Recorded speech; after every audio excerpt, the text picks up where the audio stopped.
नमस्कार दोस्तों, मैं Rajneesh Sharma soul insights platform पे फिर आपके बीच में। आज शुक्रवार है, आज क्वेश्चन आंसर डे है। बहुत से मित्रों ने बहुत से क्वेश्चंस पूछे हैं और कुछ मित्रों ने और पूछा है।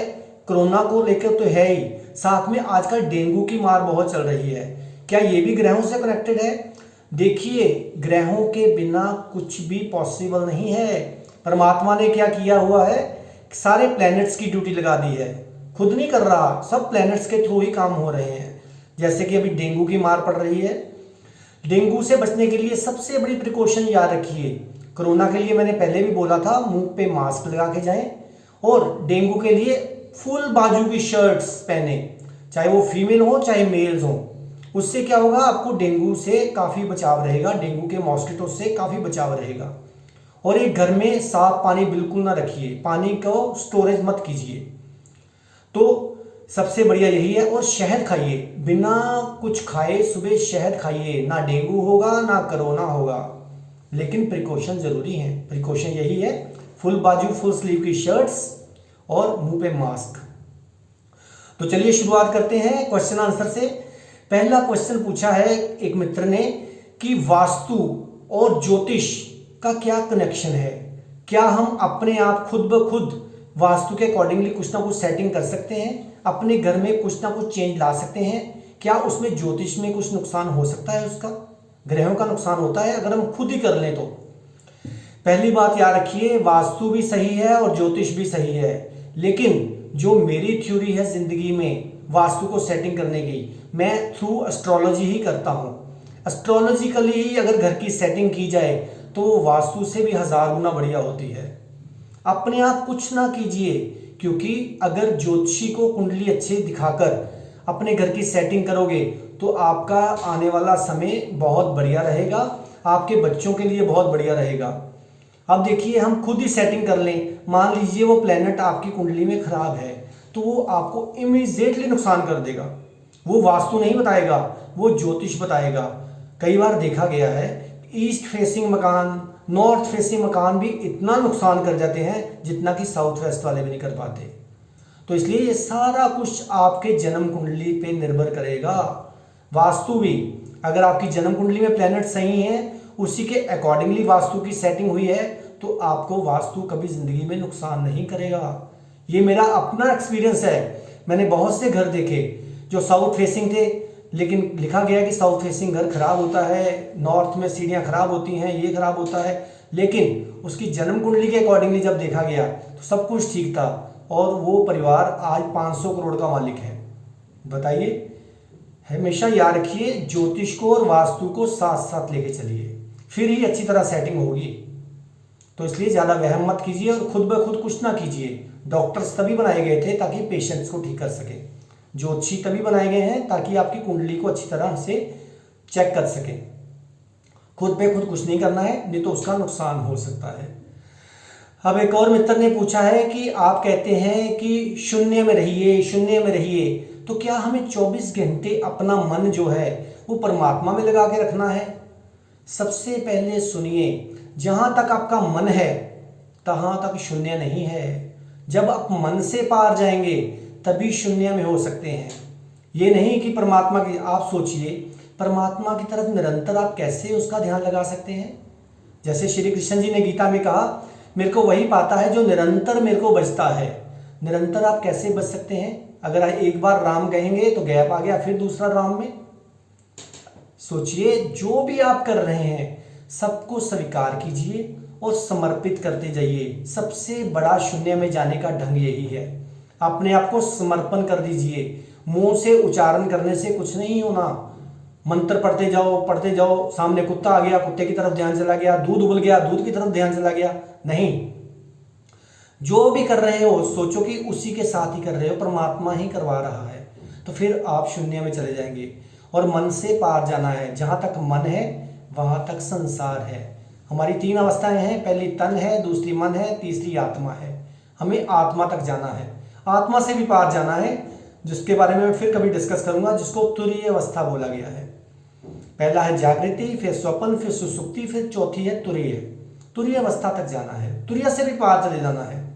वो फिर किसी एपिसोड में एक ही एपिसोड होगा उसके ऊपर, जो काफ़ी टाइम लेगा, मैं फिर उसके ऊपर डिस्कस करूँगा। तो अपने आप को समर्पित कीजिए और आप हमेशा शून्य में ही हैं। अब एक और मित्र ने पूछा है कि हमें बताइए कि क्या इंसान से जो भी हम अपने कुल देवता को पूछते हैं, कुल देवता भी कभी को हमें कोई सजा देते हैं अगर हमसे कोई भूल हो जाती है तो? क्या कोई पीर पैगंबर हमें सजा देते हैं? क्या कोई देवी देवता हमें सजा देता है अगर हम मन्नत मांगकर भूल जाते हैं तो? देखिए, सबसे पहले याद रखिए कि हम हैं इंसान, हमारे नीचे है पशु और ऊपर है देवता। हम हैं चौराहे पे खड़े हुए। देवी देवता कौन बना? वही बना जो इन चीज़ों से ऊपर उठ गया। अगर वो भी यही सोचते रहेंगे, इसने ये गलती कर ली, इसने ये गलती कर ली, इसको सजा दो, वो तो फिर भैया पुलिस के इंस्पेक्टर हो गए, देवी देवता नहीं। तो याद रखिए, वो क्या एक एक बंदे की याद रखेंगे कि ये गलती कर रहा है, ये गलती कर रहा है? वो तो वह गलतियां ढूंढने वाले हो गए, वो तो फिर इंसान से भी नीचे चले गए, क्योंकि इंसान गलतियां ढूंढता है, पशु गलतियां ढूंढते हैं। जो पाश में बंधे हुए उनको पशु बोलते हैं, वो इंसान भी हो सकता है। इतने वहम बिल्कुल मत कीजिए। जो कुल देवता होते हैं, कुल देवता को मनाने का मतलब क्या है, पहले तो ये जानिए।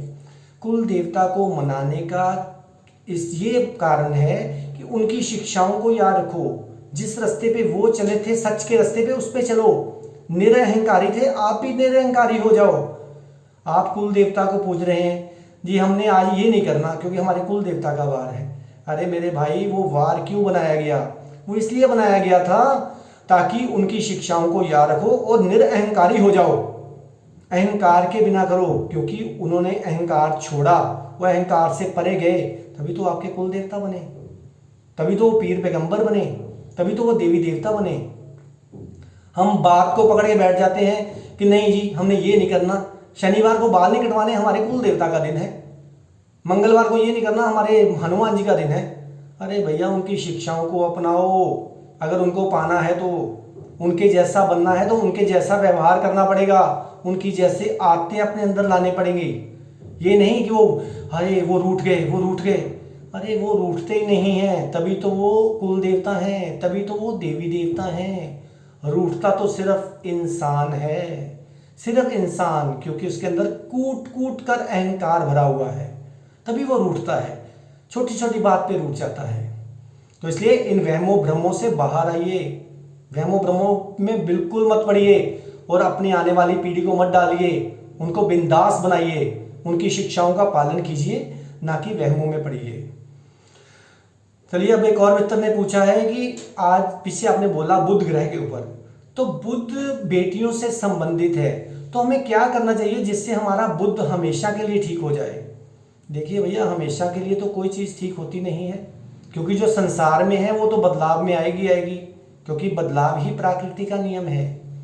हाँ, मैंने बुध के ऊपर बोला था बेटियों का सम्मान कीजिए, मैं बार बार बोलता हूँ बेटियों का सम्मान कीजिए। जो इंसान कंजकों को, बेटियों को प्रणाम करता है, जिसके घर में बेटियां हैं, उस घर में कोई अननेसेसरी विपत्ति नहीं आती, कोई मुसीबत नहीं आती।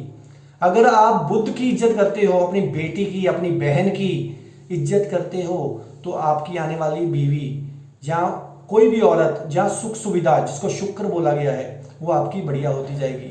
अगर शुक्र बढ़िया हो गया तो चंद्र, मन की शांति भी ठीक हो जाएगी। अब देखिए, एक कन्या के पैरों को छूने से, किसी बेटी के पैरों की तरफ देखने से आपके कितने ग्रह सही हो गए। सुख बढ़ गया, मन की शांति बढ़ गई, कारोबार बढ़ गया, दिमाग सही हो गया। तो इसलिए मैं तो यही कहूँगा, बेटियों की इज्जत कीजिए, बेटियों को प्रणाम कीजिए, सुबह उठ के उनके पैरों को छू के जाइए, और जो बाहर भी बेटियां हैं उनका भी सम्मान कीजिए। अगर आप सम्मान करेंगे तो आप देखना, आप अध्यात्म में और दुनियादारी में कितनी ऊंचाई पे पहुंच जाओगे।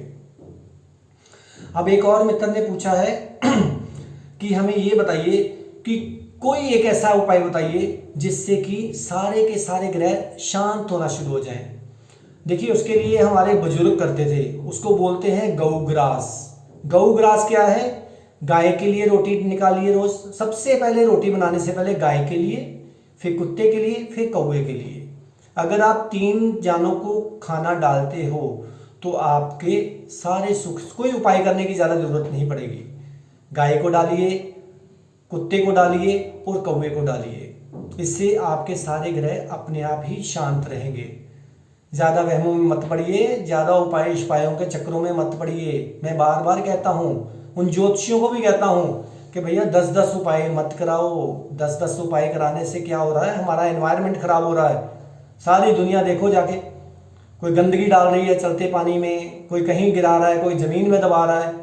दबाने वाले उपाय मत करो, जल में बहाने वाले उपाय मत करो। मैं बार बार कहता हूँ, करना पड़े तो सिर्फ जौ करो ताकि वो मछलियों के मुंह में जाएं। फालतू सामान बिल्कुल ना डालो। सिक्का डाल रहे हैं लोग, कुछ डाल रहे हैं, कुछ ना करो। तो ये गौग्रास निकालिए, इससे आपका सारा कुछ ही ठीक हो जाएगा।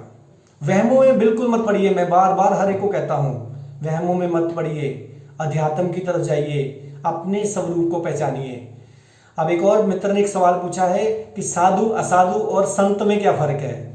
देखिए, असाधु कौन है? जिसके पास बैठते ही आपके विचार गलत हो जाएं, वो असाधु है।